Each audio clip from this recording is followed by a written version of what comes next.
The federal courtroom had fallen into a heavy, expectant silence. Even the faint rustle of papers ceased as Judge Edith H. Jones, a figure synonymous with authority and intellect, turned her discerning gaze toward Representative Jasmine Crockett. For nearly 40 years, Judge Jones had presided over some of the nation's most consequential cases, her rulings shaping generations of American jurisprudence. Yet today felt different. The air itself carried a charge of confrontation, a sense that something profoundly important was about to unfold. "Congresswoman Crockett," Judge Jones began, her voice steady as tempered steel, resonating with the practiced cadence of someone who had spent decades commanding attention. "Your recent remarks about the judiciary deeply concern me. They reveal, I fear, a troubling misunderstanding of what judicial independence truly represents. Every head in the audience, composed of legal scholars, reporters, and civic leaders, tilted forward and rapt attention. What had begun as a routine judicial conference was transforming into a rare and historic exchange. A direct face-off between a revered federal judge and one of the most outspoken voices in Congress. What followed would leave the room breathless. Within minutes, Jasmine Crockett would deliver a response so composed, so unexpectedly reflective, that sharp criticism would evolve into mutual respect, turning a moment of censure into a timeless lesson in humility, leadership, and the strength of democratic institutions. Before exploring that powerful transformation, it's worth understanding who these two women were, each a pillar of conviction from entirely different worlds. Judge Edith Holland Jones was, by every measure, a judicial legend. Appointed to the U.S. Court of Appeals for the Fifth Circuit by President Ronald Reagan in 1985, she had served nearly 4 decades with unshakable integrity and devotion to the Constitution. Over more than 3,000 cases, her precise legal reasoning and formidable intellect had earned bipartisan respect. Born in Philadelphia and educated at Cornell University and the University of Texas School of Law, she was among the few women of her generation to rise to such prominence in a field long dominated by men. Known for her direct courtroom style and meticulous logic, she embodied the ideal of judicial independence, the bedrock principle ensuring that the law remains free from political tides.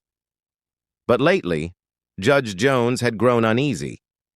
She watched as public confidence in the courts wavered, undermined by politicians who attacked judges whenever rulings failed to align with party agendas. To her, these remarks weren't just careless, they were corrosive, threatening the fragile balance of power that protected the republic. Across the political spectrum stood Representative Jasmine Crockett, a 43-year-old Texas congresswoman and former civil rights attorney whose rise had been meteoric. A fierce advocate for fairness, she'd built her reputation on defending the marginalized and challenging entrenched systems of power. But her passion often came wrapped in blunt honesty. In recent months, several of her statements criticizing federal judges as out of touch with modern realities had ignited fierce debate. To her supporters, she was a truth-teller. To her critics, a provocateur undermining judicial respect. Legal scholars responded with alarm. Editorials urged public officials to choose their words carefully. Bar associations issued statements defending judicial dignity. Meanwhile, Judge Jones quietly deliberated whether to intervene publicly, a rare step for someone of her restraint. That moment came at the annual Federal Judicial Conference, where judges, lawmakers, and attorneys gathered to discuss the evolving challenges of the justice system. Crockett had been invited to speak about criminal justice reform, unaware that her address would soon lead to a moment that would be studied for years. The morning unfolded smoothly until Crockett took the podium. Her speech began with energy and eloquence, dissecting sentencing disparities, mass incarceration, and systemic inequality. But midway through, her tone sharpened. "Too many federal judges," she declared, "cling to outdated frameworks, refusing to accept that justice must evolve as society's understanding of equality expands." A ripple of tension swept across the room. Several judges exchanged wary glances. Still, Crockett pressed forward, her conviction unshaken. "When court rulings repeatedly reinforce old inequities," she said, "we have to ask ourselves, Are our institutions protecting justice or merely protecting power? In the front row, Judge Jones remained composed, though her eyes narrowed slightly. Then came the line that pushed the air from the room. Judicial independence, Crockett continued, should never mean judicial untouchability. True respect is earned through fairness, not inherited through tradition. The atmosphere thickened. What had started as a policy talk was now a confrontation over the soul of the judiciary. And then, Judge Jones rose. At 74, her movements were deliberate yet commanding. The chatter ceased. Every gaze followed her as she stepped to the front. "Congresswoman Crockett," she began in a calm but resolute tone, "I commend your commitment to reform, but I must respond to certain implications in your remarks." Crockett straightened, alert and unflinching. This was no longer a speech. It was a reckoning. When officials imply that judges should follow public sentiment rather than constitutional principle, Jones said evenly, they misinterpret the role of the courts. Respect for judicial authority cannot hinge on agreement. That belief endangers the very separation of powers that guards our freedom. The silence that followed was almost sacred. Crockett's expression softened. After a long pause, she replied with surprising calm, "Judge Jones, I appreciate your candor. May I ask, where do you believe I've gone wrong?" The shift was immediate. Instead of defending herself, Crockett sought understanding. The tension began to ease. Jones nodded slightly. "Congresswoman," she said, "your passion is vital. Change must come through legislation, not through urging judges to forsake their duty to the law." A measured dialogue unfolded, thoughtful and sincere.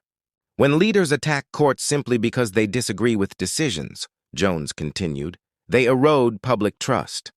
And without trust, justice itself weakens." Crockett listened carefully, her earlier fervor giving way to reflection. "Judge Jones," she said softly, "perhaps my frustration blinded me to the larger perspective.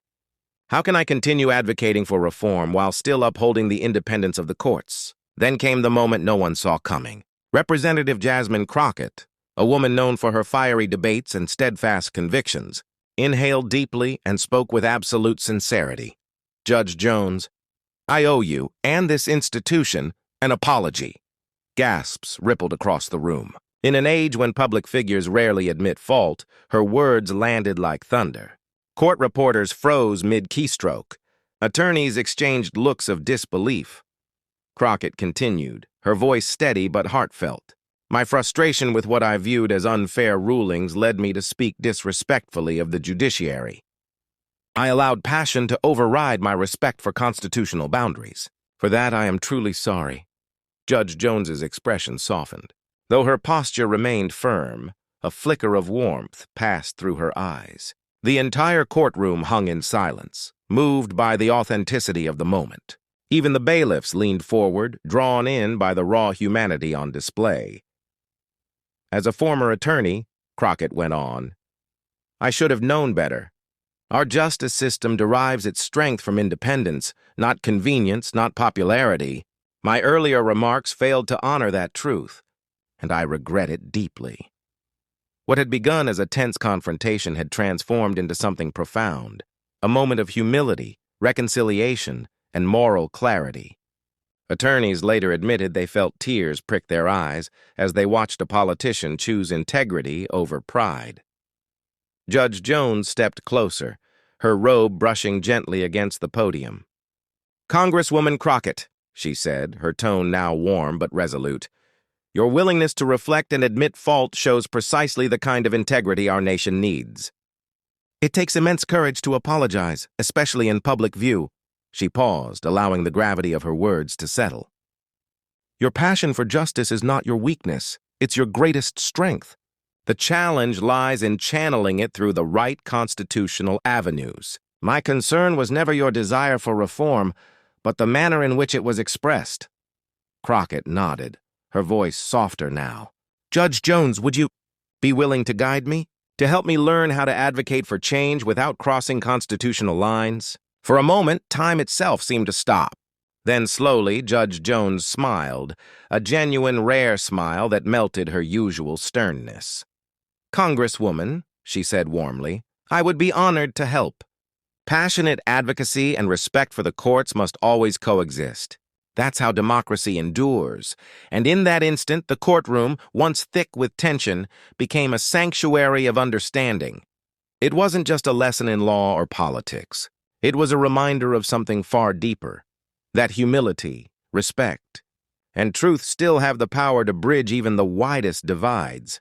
Turning to address both Crockett and the audience, Judge Jones spoke with the steady confidence of a teacher imparting a lasting lesson. The brilliance of our democracy, she explained, lies in the balance of its branches. Legislators identify problems in the law and work to fix them. Judges interpret and apply those laws guided by the Constitution, not by personal beliefs or public opinion. She gestured toward the large-framed Constitution hanging behind her. When you see rulings that seem unjust, the answer isn't to attack the courts. It's to look at the laws themselves and ask whether they need reform. That's how you bring real change while honoring the system that protects us all. Crockett nodded thoughtfully, taking out a small notebook and writing down key points. The image of a congresswoman taking notes from a senior judge sent another ripple of amazement through the room. So, Crockett asked, looking up, if I believe sentencing disparities are unfair, my focus should be on improving the laws rather than criticizing judges for following them. Exactly, Judge Jones replied, her voice filled with approval. When reform comes with respect, it opens doors instead of closing them. Judges want justice too. And when lawmakers work with that understanding, the entire system becomes stronger.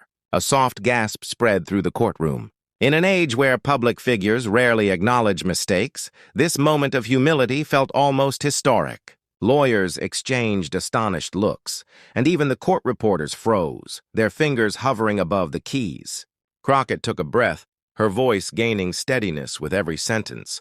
Over the past few months, she said, my frustration with what I viewed as unfair rulings led me to speak in ways that were disrespectful to the judiciary.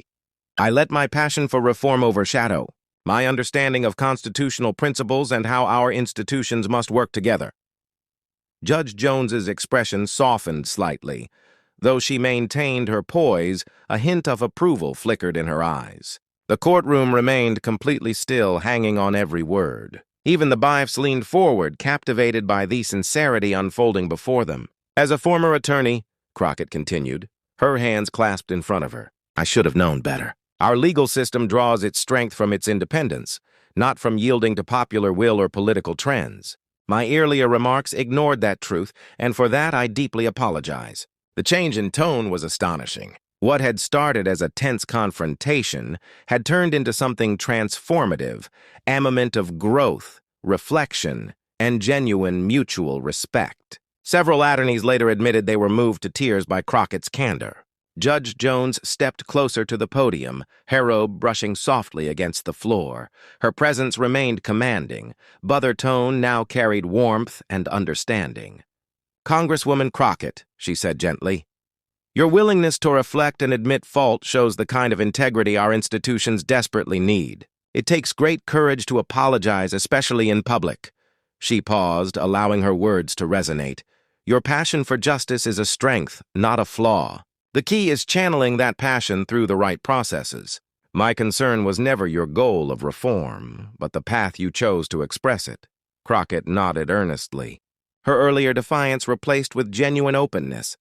Judge Jones, she asked quietly, would you be willing to help me learn how to advocate more effectively without crossing those constitutional lines? It was a remarkable moment, a sitting congresswoman humbly asking a federal judge for guidance. The sincerity was undeniable, and the entire room could feel the power of that humility. For the first time, Judge Jones smiled, a real warm smile that softened her usually firm demeanor. Congresswoman, she said, I would be honored to help. Passionate advocacy and respect for the courts can and must coexist. Turning to address both Crockett and the audience, Judge Jones spoke with the steady confidence of a teacher imparting a lasting lesson. The brilliance of our democracy, she explained, lies in the balance of its branches. Legislators identify problems in the law and work to fix them. Judges interpret and apply those laws guided by the Constitution, not by personal beliefs or public opinion. She gestured toward the large-framed Constitution hanging behind her. When you see rulings that seem unjust, the answer isn't to attack the courts. It's to look at the laws themselves and ask whether they need reform. That's how you bring real change while honoring the system that protects us all. Crockett nodded thoughtfully, taking out a small notebook and writing down key points. The image of a congresswoman taking notes from a senior judge sent another ripple of amazement through the room.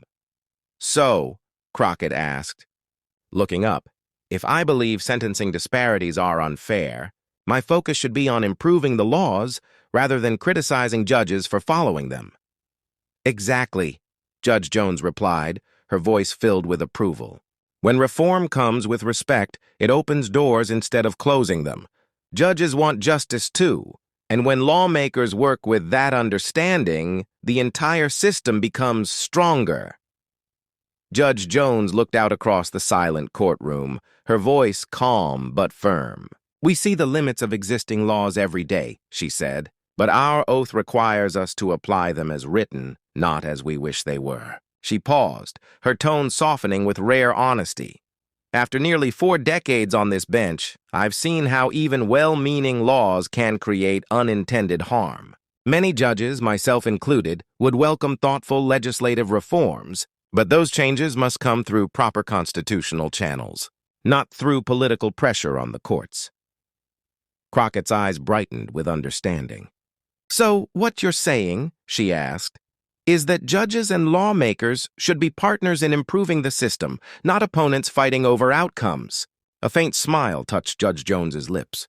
"Exactly," she replied. "When each branch respects its constitutional role, we can strengthen the justice system together without compromising the principles that protect every citizen's rights." What began as a confrontation had now evolved into a masterclass in cooperation, respect, and the very essence of constitutional governance. Legal scholars present would later describe it as a defining moment, one that future generations of law students would study for decades. "Judge Jones," Crockett said, her tone steady and sincere, "I want to make a public commitment today. I'll change how I speak about judicial rulings. From now on, my advocacy will focus on reforming laws, not undermining judicial authority, and I ask you to hold me accountable to that promise." She turned to face the larger audience. "I also want to apologize to any members of the judiciary who felt disrespected by my earlier statements. You deserve far better from those of us in elected office."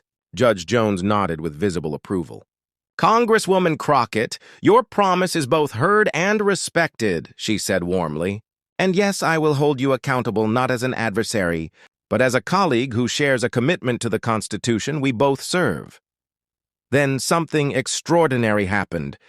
The kind of moment rarely seen inside a federal courtroom. The audience broke into spontaneous applause. It began quietly with a few attorneys, then spread until the entire gallery was standing. Even the court clerks and marshals joined in, unable to contain their admiration. Judge Jones allowed the applause to continue for nearly a full minute before raising her hand for silence. When calm returned, she spoke one final time, her words carrying both gravity and grace. "What we've witnessed here today," she said, "is exactly what the framers of our Constitution envisioned. Branches of government engaging in respectful dialogue, each honoring its duty while working for the good of the American people." Turning toward Crockett, shedded with genuine respect. "Congresswoman, today you've shown that true leadership means recognizing mistakes, choosing growth over pride, and reaffirming your commitment to principle. That is the kind of courage democracy depends on." As the session ended, something remarkable followed. Several judges left their seats and approached Crockett, shaking her hand and thanking her for her humility and willingness to learn. Observers later described it as one of the most moving moments in modern judicial history. A powerful example of how respect and open dialogue can turn conflict into collaboration. The aftermath was immediate and overwhelming. Within hours, clips of the exchange between Representative Jasmine Crockett and Judge Edith Jones had gone viral, viewed millions of times across social media in a political era dominated by division and outrage. Americans were moved by a rare display of humility, Grace and constitutional respect.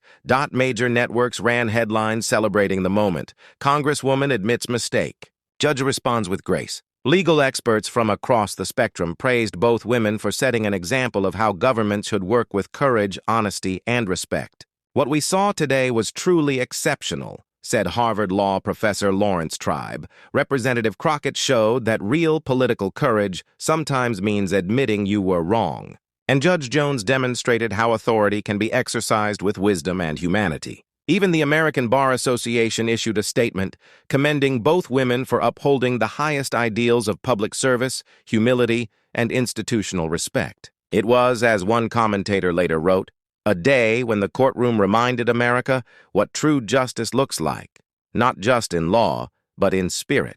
The official statement following the exchange emphasized that the moment had given every public official a powerful lesson about how essential it is to maintain proper relationships between the branches of government. For Representative Jasmine Crockett, this day marked a major turning point in her career and approach to public service. In interviews afterward, she spoke candidly about what she had learned and how it reshaped her thinking. Judge Jones taught me something I'll never forget, Crockett said in a television interview. She showed me that you can fight for justice without disrespecting our institutions. My role isn't to pressure judges into ruling how I want. It's to help write better laws so judges can deliver justice more effectively. When asked what led her to make such a public apology, Crockett's answer reflected real growth. Sometimes the most important thing a leader can do is admit when they're wrong, she explained. I realized my earlier approach was working against the very goals I wanted to achieve. Judge Jones helped me understand that justice reform and institutional respect aren't opposites. They actually strengthen each other. In her own comments, Judge Edith Jones stressed how meaningful the moment had been for American democracy. What Congresswoman Crockett showed today is exactly what our system needs. The judges said leaders who are humble enough to learn, strong enough to grow, and wise enough to put integrity above ego. The separation of powers only works when every branch respects. The others and today's exchange proved that respect and reform can absolutely coexist. The ripple effects of their exchange went far beyond that courtroom. Law schools across the nation began including video footage of the moment in their constitutional law courses, using it to teach students about the importance of respectful dialogue and proper institutional boundaries. Professors of political science pointed to it as a living example of democracy functioning as intended with debate, accountability, and mutual respect instead of rivalry. Even more remarkably, the event began to influence other public leaders. In the weeks that followed, several officials publicly acknowledged that Crockett's humility had encouraged them to rethink how they talked about judicial rulings. It sparked a broader movement toward civility and cooperation across party lines. 6 weeks later, Representative Crockett and Judge Jones appeared together at a constitutional law symposium. What had begun as a clash between branches of government had become a partnership built on respect. Their joint presentation on reform and institutional cooperation earned multiple standing ovations. What I learned from Judge Jones, Crockett told the audience that day, is that true reform starts with understanding the system you want to improve. You can't strengthen our institutions by tearing down respect for them. Judge Jones praised her growth in return. Congresswoman Crockett has proven that passion and respect can work hand in hand. She said her advocacy since that day has become even more effective because it's grounded in both conviction and constitutional principle. The legacy of their exchange continued to echo through law schools, political circles, and civic organizations. Young attorneys and rising leaders cited the event as a model of how to admit mistakes gracefully in turn, conflict into progress through humility and open dialogue. As one constitutional law professor summarized it, what Judge Jones and Representative Crockett gave us wasn't just a moment of civility. It was a lesson in how democracy truly functions. When people choose principle over pride, their story reminded America that our institutions grow stronger not by avoiding disagreement, but by engaging in disagreement with humility, integrity, and respect for the Constitution. At a time when such examples had become rare, their exchange reignited hope that wisdom and cooperation could still guide American democracy forward. And so, Judge Edith Jones's defense of judicial independence and Representative Jasmine Crockett's heartfelt apology didn't just move a courtroom.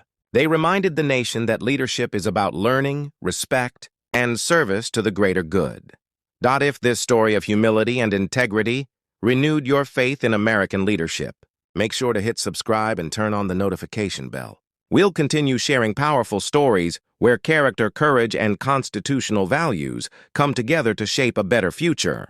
And let us know in the comments which moments of leadership and respect you'd like us to highlight next.